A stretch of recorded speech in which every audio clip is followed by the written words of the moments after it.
The elders have given me a chance to share my testimony this morning. I've done that once before here at Family Life Bible and really appreciate the opportunity. You know, we really need to take the opportunity to share what God has done.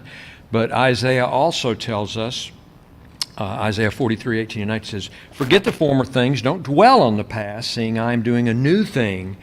Now it springs up. You do not perceive it. I'm making a way in the desert and streams in the wasteland." So we're not supposed to just dwell on the past, but we're here today because of the past. You know, if my mother hadn't insisted on me taking piano in second grade, I wouldn't be standing up here. You know, and so there's a balance there, and I recognize that. But I do appreciate the opportunity to share today.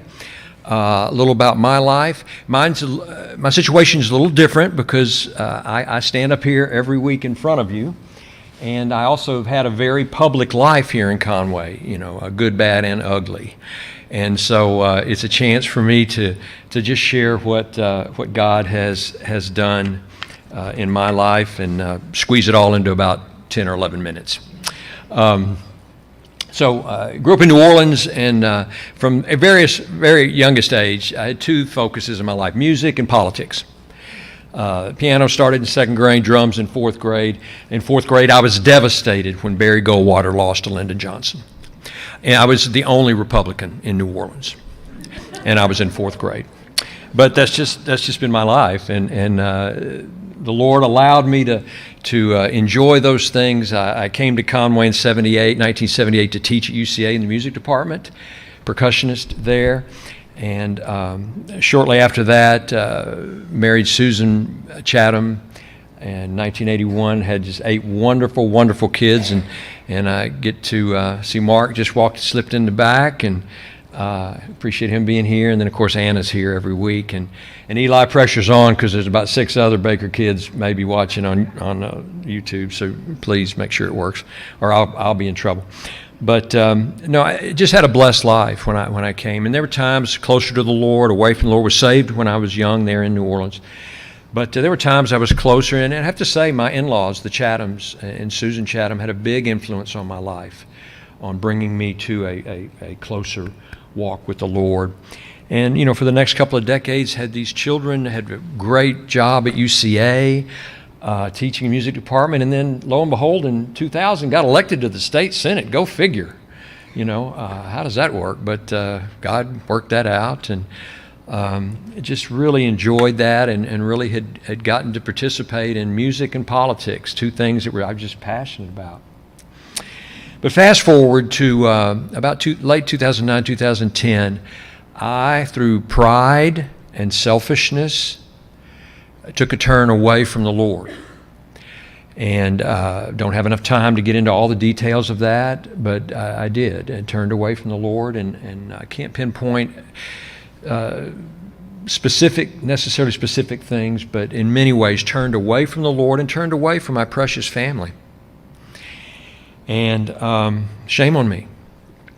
But you know what? God is faithful. And in Hebrews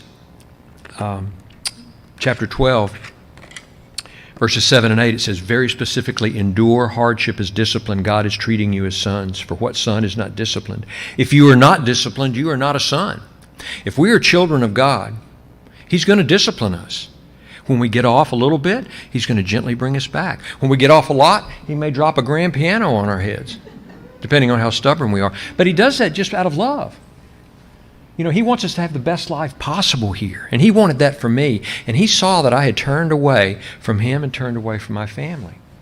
So that resulted in 3 very significant disciplines coming in my life. And they came in kind of grades.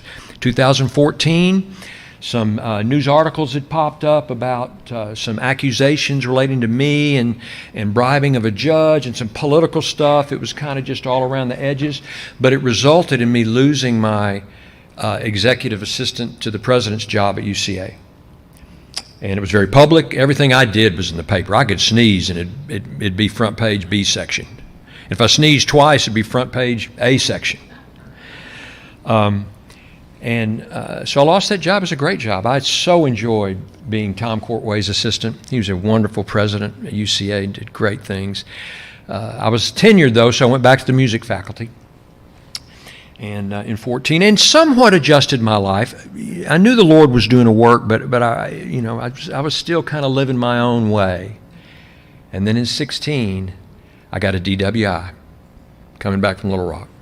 They were waiting for me. Again, everything was public that I did, and I'm ashamed to say it, but I got a DWI, front page, that whole bit. And let me say, through all of this, Susan Baker was so steady. She prayed for me. She cut me no slack, but never threatened to leave. And I remember your sister, Christy Gillum Parks, telling me one time, Gilbert, you've given Susan Baker lots of reasons to leave you. But she wants to grow old with the father of her children. A real example there. Well, that got my attention even more. And I yielded to the Lord and made some progress, but still was just kind of hanging on to that sinful lifestyle that I had turned to. And so the Lord just kept turning up the heat, and He'll do that because endure hardship is discipline. God was doing that for my good. If He hadn't brought discipline in my life, I wouldn't be here today. I wouldn't have a wonderful new wife in Susan Longing after Susan Baker died. I wouldn't be here with my daughter and my kid. I wouldn't have the relationship I have with my kids. God knew that. Years ahead, He knew what I needed. So He turned the heat up one more notch. And this whole political accusation thing, I got word in 2018, that's 14, lose the job, 16 DWI, 18, I got word that they were investigating me for bribery. I thought the statute of limitations had run. It was no big deal because I didn't do it. Of course, that's what everybody says, But 2018, I got word they were investigating me for real, and they indicted me in 2019 for bribery. And it wasn't that big a deal. It wasn't like a life sentence if I got convicted. It was only, I think, if you added up the charges, it was only like 120 years. 6 counts of wire fraud, what they do. So the pressure was on. I was indicted. But at that point, I knew God was working in my life, and this was from the Lord. And I remember distinctly walking in to Susan Baker's room and yielding. In my heart, I yielded to the Lord, yielded to her, and that's where God finally broke me and got my attention. Now, am I perfect now? Absolutely not. Was I perfect? No. And was there still a lot of work to do? But I can identify that that's when I turned back to the God of the universe. Unfortunately, it took 14, 16, and 18. So 19, I'm indicted, and here we go. 2 years of accusations and newspaper articles. God fortunately provided an attorney through the Judicial Act so that I didn't have to pay the $350,000 that attorney was paid for my trial. 2021, we go to trial, 2 weeks of federal trial. If you've never experienced it, I don't recommend it. The most horrific thing I think I've been through, just every morning getting dressed, sitting there stoically, listen to them tear me apart. The trial ends, and I am found innocent on multiple charges of conspiracy and all. There were still a few charges where the jury was deadlocked. I must say there were 8 for acquittal, 4 to convict, so it was kind of in my favor. But still, the prosecution jumps up and says, we'll bring him to trial again. So that's 2021. 2022, I just think, Lord, I've yielded. What's the deal? Well, that's how God works in our lives. He knows when there's enough pressure. He knows when there's enough hardship. And sometimes that hardship comes of no result. Now, my hardship was discipline specifically for my actions, but sometimes He just brings hardship into our lives so we'll grow, as Anna's song said. So I take a second to share this specific end of that whole deal. So 2021, some are found innocent. 2022, we're headed to trial again. They say they're going to do it. And at this point, they're stuck because they know they can't convict me, so they're looking for something that I'll plead guilty to. I'm looking for something to plead guilty to. I would search the federal misdemeanor statutes to see if there's something I could plead guilty to. Do you know that if you write on the back of a sea turtle with a marks-a-lot, that is a federal misdemeanor. I mean, I was looking for a turtle. But Susan Baker had encouraged me that we would never, ever lie. We would never say we did something we didn't do. If they said, did you do this, and you did it, you say yes. We'd never lie to help them or to help ourselves. And so they hearkened back to an interview I gave to them back in 2018 when I saw they were about to indict me. And they said, Mr. Baker, you lied right here. This statement, you lied. I said, well, no, I didn't. You asked this question, I answered this, it was the truth. So they brought that back in 2022 saying, if you'll just plead guilty to this. Now forget all the other accusations, the $1 million they spent on me. And again, I don't resent, that's their job. That's what they were just doing their job. They said, if you'll just plead guilty that you didn't tell the truth here, it'll be probation, it'll be no big deal, it'll be over. I remember just doing a jig. I thought the Lord had provided relief through me just saying I didn't tell the truth in that statement. I remember we were at the condo, and I went into Susan Baker because my attorney had said on a Friday that if you'll just plead guilty to this misdemeanor, it's over. Not misdemeanor, still a felony, but no jail time. And so I went into Susan. I said, Susan, finally, relief, it's over. No more trial, no more anything. And she said, well, is that statement true or false? I said, well, it's true. She goes, well, you can't say it's false then. I said, but I can't go through another trial. I will die. And by the way, the jury might find me guilty and I'll go to jail for 30 years. She goes, we said we were going to tell the truth. So here I'm facing another trial in a few weeks. God's still trying to do a work in my life. I call my attorney and I say, I can't do it. I can't say I lied because I didn't lie. That's the truth. He said, okay. So he called the prosecutors on Monday and said, nope, Mr. Baker says he will not plead guilty to something he didn't do. And so in 3 weeks, let's go to trial again. That's a Monday. He tells them that. Thursday afternoon, I got a call. All charges dropped. They were never going to take me to trial again. But that's their job. That's how they work. They get you to plead guilty. But Susan Baker helped me hold the line there and not do that. And then it was over. Still a lot of work to do. I think 2 or 3 days later, Rob and Nancy called Susan and I to come lead music here. Rob was a good friend through all of that, as many of you were. But endure hardship as discipline. That's one big thing, is know that God only allows things in our lives for our good and to discipline us and bring us where we need to be. All charges drop in 22. 23, end of the year, Susan is found with cancer of the perineum. And she lived about another 7 months into 2024. I couldn't have gone through any of that if God hadn't redirected me through his pressure, through his discipline, back to his life, to the life he had for me. It took years, folks. The first words of accusation were in late 13-14. The relief didn't come until 2022.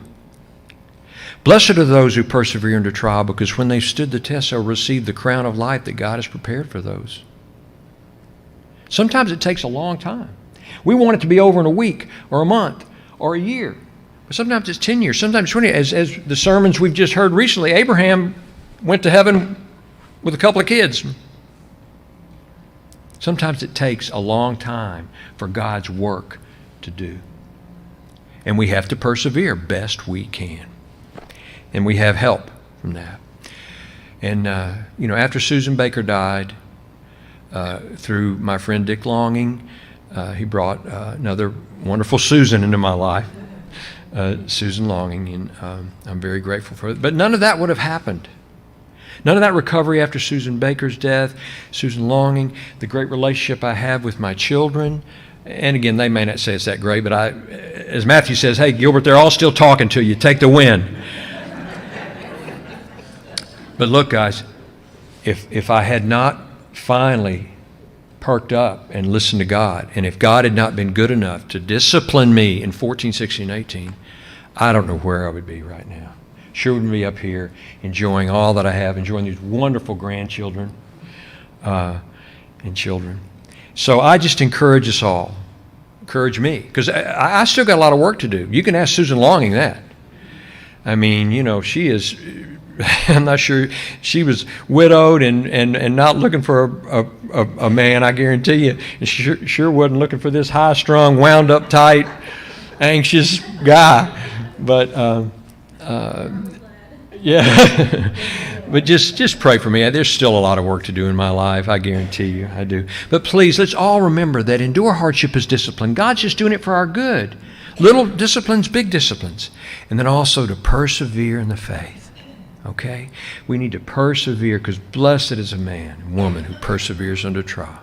Because when they have stood the test, they'll receive the crown of righteousness that God has prepared for those who persevere. Thank you for letting me share today.